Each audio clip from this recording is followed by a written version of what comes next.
Hello and welcome back to the channel. Today I have the 2024 Subaru Solterra. Before we talk about the exterior, let's explain how we got here. The Subaru Solterra is a joint venture between Toyota and Subaru to create their very first EV. Toyota has the BZ4X and Subaru has the Solterra. One thing that the Solterra got right that the BZ4X didn't is this front treatment. The BZ4X just has this flat front that just looks really plain and odd. But with the Solterra, they decided to actually make it look like a grille, even though there's nothing behind here but cooling fans and whatnot. Standard headlights, these are actually different from the BZ4X, and I think that these look a lot nicer. The BZ4X looks like it's frowning, whereas these looks like it's kind of, happy. And as we go along the side here, you have 20-inch wheels. This is the Touring, two-tone black and white, more of that flat black plastic, excuse me. And then towards the back, you have this another big flat piece of plastic that on the BZ4X is painted. But if you look back here, it's actually the same, except the Subaru badging and whatnot. One thing that you will notice is that there is no rear wiper. And a lot of people complained about that, and Toyota's answer to that is it screws around with the aerodynamics.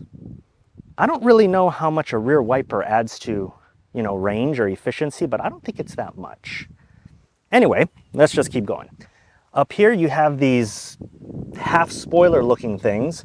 On the base trim of the Solterra, you actually don't get these, so it looks very plain. It's kind of odd, to be fair. Standard black roof rails and a panoramic moonroof. Overall, it's okay. The design of the car is okay, and I'm going to use that term throughout this entire video because to me this car is okay. It's not groundbreaking, it's not bold, it's not flashy. And I think a lot of people actually like that, especially a lot of Subaru buyers, because as you can see, Subaru is not really flashy with their designs. They're very conservative, such as this. Behind this door is where you would plug it in to charge. Now, one thing with this door that I don't really get is that if you lock the car, this door doesn't lock. So I'm going to lock it. Okay, the mirrors, power folding mirrors. That's one thing the BZ4X doesn't get. Anyway, you see, it doesn't lock. So I'm going to just open it, and it's kind of flimsy. But anyway, here's your J1772 6.6 kilowatt onboard charger. It'll charge from 0 to 100% in 11 hours on a 240 charger. Down here is your CCS connection, which is for DC fast charging. That's what you use when you're on a road trip. This will charge from 10 to 80% in 35 minutes. That's half from the 2023 model. And okay, let's take a look at cargo space. Power operating trunk. You don't get that on the base model, by the way. Anyway, all right, let's take a look. There is quite a bit of space in here. It's 23 cubic feet, which is less than a Toyota RAV4, but it's only because of this sloping roofline as it comes back. However, if you put the back seats down, you actually get more cargo capacity than a Toyota RAV4. Back here, you have your subwoofer for your Harman Kardon stereo. And then under here, your charge equipment, your front license plate bracket, but no spare tire. It's just a tire repair kit. It's somewhere under here. But anyway, a lot of EVs don't have spare tires, and that kind of bothers me because that kind of limits what it can do long distance. I don't feel comfortable taking something like this out without a spare tire. So if this were mine, to be fair, I'd actually buy a spare 20-inch wheel and keep it in the back. Yeah, it's going to cut down on my cargo, but it'll make me feel better that if something happens, I can just swap the wheel and be on my way. All right, so here we are on the interior of the Subaru Solterra. Excuse the fan noise.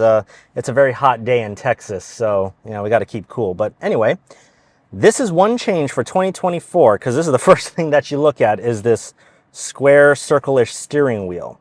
And the reason why they did this is because that way you can see that little head-up display looking thing better. When it was the round steering wheel, you'd have to put this thing down. Well, this is actually all the way down, and you kind of couldn't really see your little head-up display looking gauge cluster, so you'd have to raise your seat so that you could see. But now Subaru kind of fixed that for you, and it's really not bad. I actually don't mind this. It's actually quite good. So up here is your 12.3-inch infotainment system, and as you can see, this is basically Toyota Connect. Because this is a joint venture with Toyota, it looks exactly the same. So all the menus, the icons, they all look the same. Let's talk about this for a minute, okay? This is cloud navigation with destination assist, and in order to get the navigation, you have to subscribe to it. Now, I believe this car has a 3-year trial from Subaru or Toyota, so you don't have to pay for it, but after 3 years, you have to start paying for that. That's really annoying because this car is $55,000 all in, okay? And the thing is, I'm paying 55 grand for this car. I want all what I paid for, my navigation, my driving features. You shouldn't have to lock that behind a subscription. To me, that's pretty ridiculous. But anyway, going down to the climate control, a lot of haptic touch feedback buttons. These buttons are the ones that matter the most to me. This is for your fan speed, your temperature control. I really like it. It's nice and tactile. Your power button. And overall, behind this you have your Qi wireless charging mat. Your phone does get quite hot in there, so I would leave it open. This is a little funny thing right here that I noticed when I picked the car up. USB-A, and that's for data, so that you can plug it in and get Apple CarPlay and that sort of thing. Why is Toyota and Subaru still using USB-A instead of USB-C? I don't really get it, but anyway. Moving on, you have a kind of small-ish center console. It doesn't really fit that much. These seats are straight out of the Toyota RAV4. I mean, that's what it feels like. 10-way power driver seat, 8-way passenger seat, which is very, very rare. And over here, you also have a panoramic moonroof that sadly doesn't open. That motor's really loud, to be fair. You also get a digital rear view mirror that you only get on the Touring. Now, you don't get that on the base models, and that's really nice. It takes a little bit getting used to, but it's perfectly fine. Overall, to round this all out, I actually really like this interior. It's very comfortable, very functional, and it's okay. Just like the rest of the car, it's very okay. And, I think that it'll be easy for you going from a traditional gasoline vehicle to this. It'll make the transition a lot easier, okay? With that, let's go out on the road and let's see how this thing drives. Okay, let's talk about what it's like to drive the Subaru Solterra.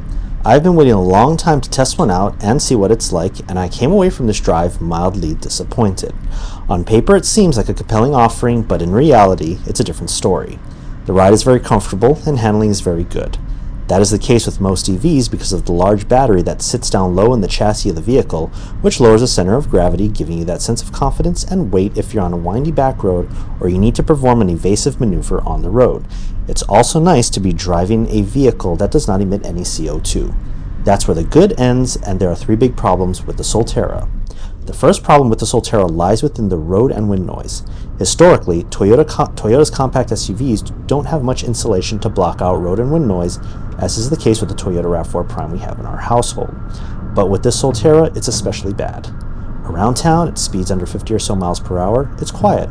But once you hit highway speeds, no matter if you're on a concrete viaduct or smooth pavement, it is loud. I was very surprised because EVs by their nature are supposed to be quiet and composed. There is no engine making any noise.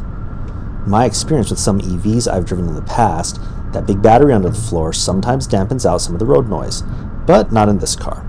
And let's not forget, this is a car that is $55,000 and is louder than my Toyota Camry XSE V6 that costs $15,000 less. Also, in some of the shots in the driving section, you may notice that the side mirrors were vibrating the entire time I was on the freeway. That is not indicative of the quality that we have come to expect from Toyota and Subaru. This is supposed to be the future of transportation, but this does not seem any better than any of the hybrid or gasoline offerings on the market. The second problem with the Solterra is in its marketing. In all of Subaru's marketing materials, Subaru depicts the Solterra packed with people going on road trips and going to the national parks, but with limited range, the inexcusable lack of route planning in the Toyota infotainment software, and slow DC fast charging times, the Solterra just can't realistically do what Subaru shows and what Subaru buyers typically want to do with their cars. And finally, the third problem is the cost to own this car. It's no secret that EVs have poor depreciation, but the Solterra, along with its BZ4X Twin and the Lexus RZ, suffer the worst depreciation of any used EV on the market. Yes, even worse than Tesla. Right now, you can find 1-year-old Solterras on the used market with just a few thousand miles for 40% less than what they went for new. So you lose half of its new vehicle price in just under a year. That means once you lease or purchase a Solterra, you're immediately underwater. Financially, that's not a sound move and just increases your total cost of ownership higher than a hybrid or gasoline vehicle. And no, most gasoline and hybrid vehicles do not depreciate 50% in the first year. Maybe over 3 years, but not in just 1 year. There are lease deals and incentives, but none will reduce the cost of the car by the same 40% that it will depreciate. So, if you really like the Solterra and just want a Toyota-made EV, buy it used after it's already depreciated. Hertz has a bunch of Solterras for very cheap. And to wrap this all up, I came away from this experience with very bittersweet feelings.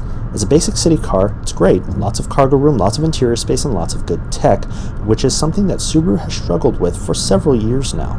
Toyota Safety Sense 3.0 is excellent, but for anything more than city driving, I would instead opt for a hybrid like the upcoming Forester hybrid or a plug-in hybrid like our RAV4 Prime. With that, thank you for watching. I hope you enjoyed this video. Please like and subscribe if you like what you see, and take care.